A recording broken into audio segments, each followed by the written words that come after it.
Hello guys, mayong buntag sa tanan no. Labi na tong sa mga namuhi diyag baboy.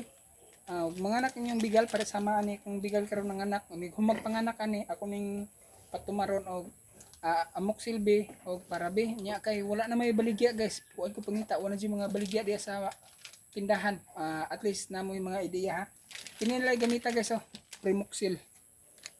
Primoxil ni siya guys ha. Kini siya guys gibasa na ko ang label niya na siya kuan.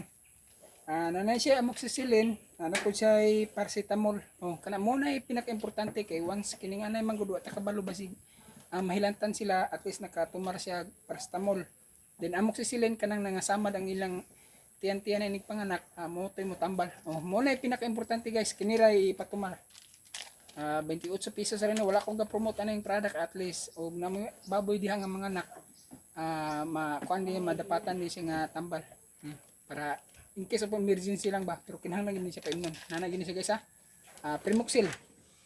Powder na siya guys. Ayan na mag-inject og katong kuan mga antibacterial nga kuan. Ayan mo inject kay naipuruhan nga mo bantok ang gatasan ay. Kini ra powder. Sige guys.